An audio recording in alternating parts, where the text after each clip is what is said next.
अस्सलाम वालेकुम। Anees astro world पर आपको खुशामदीद कहता हूँ। आज अपने सिखाने के सिलसिले में बात करेंगे टॉरस असेंडेंट की और इसमें मून की प्लेसमेंट के बारे में बताऊंगा आपको मैं कि उसमें जब मून टॉरस असेंडेंट में मून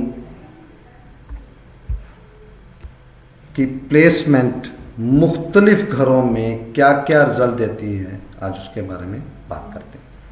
तो मून अगर लगन में ही मौजूद हुआ, लगन इसलिए कहा या टॉरस असेंडेंट इसलिए हुआ कि लगन में 4 नंबर लिखा है और ये जहाँ पर भी 4 नंबर लिखा होगा, जिसके भी जायचे में कुंडली में 4 नंबर लिखा होगा, 4 नंबर लिखा होगा, तो वो कैंसर होगा, कर्क होगा या सरतान होगा और उसका लॉर्ड मून होता है।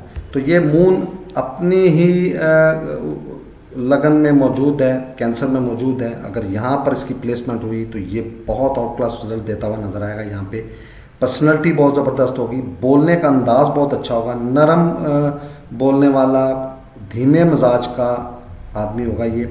और ये 7वीं नज़र से पार्टनरशिप के घर को, मैरिड लाइफ बहुत अच्छी होगी, पार्टनर बहुत अच्छा होगा, डेली वेजेस के मामलात बहुत अच्छे होंगे।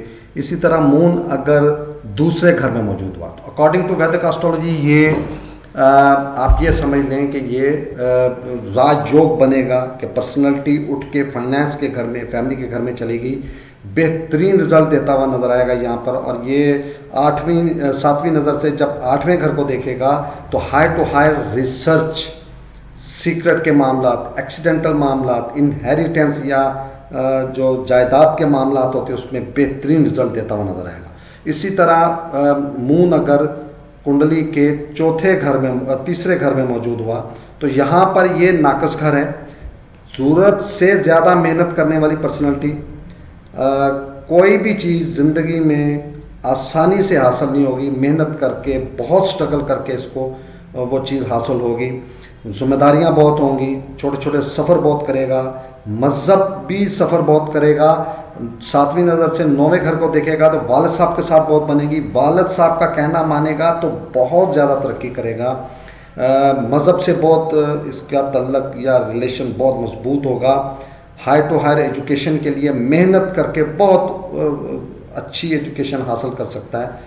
भाग्य के मामलात में भी मेहनत करके अपना सारा कुछ हासिल करने वाली पर्सनैलिटी। मून अगर चौथे घर में हुआ तो ये यहाँ पर 2 चीज़ें होती हैं। मैंने पिछले उसमें भी बताया था, प्रोग्राम्स में, अपने स्टार्ट के प्रोग्राम में बताया था कि ये नॉर्थ है, ये कुंडली का ईस्ट होता है, ये वेस्ट होता है, ये साउथ होता है और ये नॉर्थ होता है। और नॉर्थ में मून और वीनस दशा बली से बहुत, यानी कि ज़्यादा ताकत इनमें आ जाती है, पावर आ जाती है, ज़्यादा इसके असरात होते हैं, गुड असरात ज़्यादा इसमें आ जाते हैं। और यहाँ पर ये चौथी नज़र से चौथे घर में बैठ के 7वीं नज़र से प्रोफेशन के घर को देखेगा। ज़बरदस्त प्रोफेशन में बहुत ज़्यादा नए से नए रास्ते निकालेगा, नई से नई चीज़ें और अच्छे रिजल्ट हासिल करेगा। यहाँ पर चौथे घर में बैठकर ये यहाँ पर सुख के मामलात, ज़ाती सवारी के मामलात, ज़ाती रिहाइश के मामलात और सबसे बढ़कर अपनी वालदा के साथ इसके बहुत अच्छे रिलेशन होंगे, तल्लुक़ होंगे, पूरा सुख हासिल करेगा। मून अगर 5वें घर में हुआ तो ये आपको भी पता है, मुझे भी पता है कि स्कॉर्पियो में या वृश्चिक में या अकरब में मून जो होता है वो नीच का होता है, डेबिलिटेटेड होता है या फ़कीर हालत में होता है। और ये बहुत अहम घर है, ये औलाद का घर है, संतान का घर कहा जाता है, इसे एजुकेशन का घर कहा जाता है, अनसर्टन गेन का घर कहा जाता है। बहुत अहम घर होता है, त्रिकोण घर होता है। और यहाँ पर ये अच्छा नहीं रिज़ल्ट देगा, नाकस रिज़ल्ट देगा। यहाँ से 7वीं नज़र से डिज़ायर्स के मामलात, ख्वाहिशात के मामलात, लाभ के मामलात में भी ये नाकस रिज़ल्ट देता हुआ नज़र आएगा। मून अगर छठे घर में मौजूद हुआ तो ये तरकेश घर है, नाकस घर है, यहाँ पर नाकस हो गया। ये जॉब के मामला, लिटिगेशन के मामला, इसके हर काम जो है वो डिले की तरफ होगा। हर कदम पर मुश्किलात या रुकावटें, कोई इस तरह की चीज़ें इसके साथ साथ चलती रहेंगी। 7वीं घर से 12वें घर को देखेगा, फजूल अखराजात, हॉस्पिटल के अखराजात, इल्ज़ाम लगना, तोहमत लगना, या खुदा न खास्ता किसी गलत चीज़ में इल्ज़ाम लग के तो ज़रूरत से ज़्यादा खर्चा होना, इस तरह के मामला चलेंगे।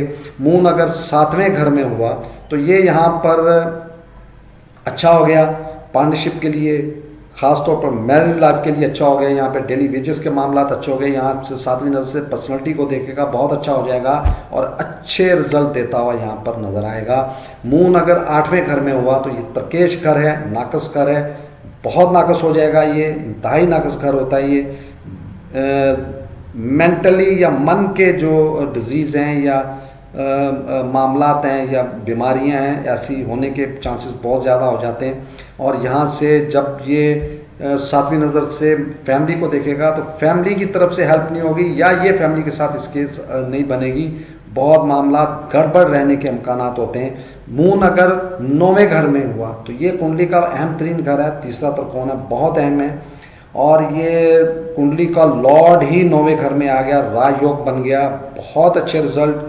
ये एजुकेशन बहुत अच्छी होगी, बैरून मुल्क सफ़र या ब्रॉड सफ़र बहुत ज़्यादा करेगा, वालिद साहब के साथ बहुत अटैचमेंट होगी, अपने मज़हब के साथ बहुत कमिटमेंट के साथ चलने वाली ये पर्सनैलिटी।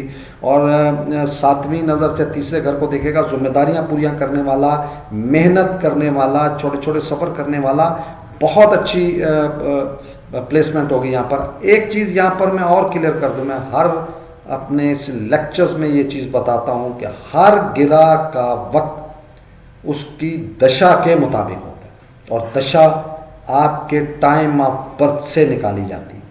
जब भी किसी भी गिरा यानी कि स्टार या सियारे का टाइम शुरू होगा, आपकी दशा के मुताबिक उसकी अंतरदशा चलेगी या प्रियंतर दशा चलेगी, तो वो स्टार अपने हिस्से का वो वक्त अच्छा या बुरा उस टाइम में उसके रिजल्ट सामने आते हैं। हर स्टार हर वक्त रिजल्ट नहीं देता।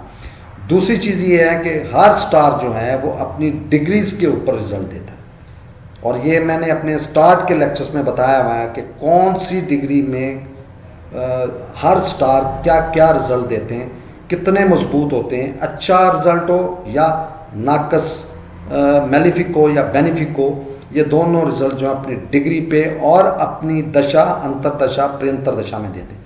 मून अगर कुंडली के 10वें घर में हुआ, प्रोफेशन का घर है, लॉर्ड का उठ के ये लॉर्ड है, लॉर्ड का उठ के प्रोफेशन के घर में आना अकॉर्डिंग टू वैदिक एस्ट्रोलॉजी राजयोग होता है। बहुत अच्छे अपने प्रोफेशन में अपना नाम पैदा करने वाली पर्सनैलिटी, कर्म बहुत अच्छे होंगे, इसका बिहेव बहुत अच्छा होगा। और 7वीं नज़र से सुख के मामला, ज़ाती सवारी, ज़ाती रहायश के मामला वालदा के साथ बहुत बनेगी, पूरी लाइफ सुख हासिल करेगा, जो जो चीज़ चाहेगा वो उसको अपने उस वक्त में जब जब भी मून की अंतरदशा आएगी, प्रंतर दशा आएगी या उसकी महादशा आएगी, उसमें उसको रिजल्ट मिलते हुए नजर आएंगे। मून अगर कुंडली के 11वें घर में मौजूद हो, डिज़ायर्स का घर है, लाभ का घर है, ये बड़े बहन भाइयों का घर है, अनसर्टन गेन का घर है, और यहाँ पर मून बहुत अच्छे रिजल्ट देगा। ये यहाँ पर लॉर्ड है और लॉर्ड 11वें घर में आना बहुत अच्छा समझा जाता है। और 7वीं नज़र से एजुकेशन के मामलात, संतान के मामलात या औलाद के मामलात, अपनी प्लानिंग, लव रोमांस के मामलात में बहुत अच्छा टाइम मैसर होगा। मून अगर 12वें घर में मौजूद हुआ तो यहाँ पर बहुत नाकस रिजल्ट देगा।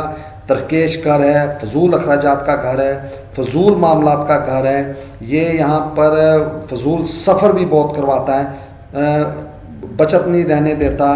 ये यहाँ पर लिटिगेशन में, दूसरे मामलात में फंसे रहने वाली पर्सनैलिटी 7वीं नज़र से छठे घर को देखेगा। मुलाजमत में भी सेटलमेंट नहीं होगी, ये तंग ही रहेगा, लिटिगेशन के मामलात होंगे, खुदा न खास्ता बीमारी या हेल्थ के इशू भी इसके साथ चलते रहेंगे। आज मैंने आपको कैंसर असेंडेंट में मून की प्लेसमेंट पे होता है। नेक्स्ट लेक्चर में मैं आपको इंशाल्लाह लियो असेंडेंट में मून मुख्तलिफ घरों में क्या रिज़ल्ट देता है उसके बारे में बताऊंगा, और मुझे उम्मीद है कि आपको मेरा ये प्रोग्राम पसंद होगा और आप इसे लाइक करेंगे। बहुत शुक्रिया। अस्सलाम वालेकुम।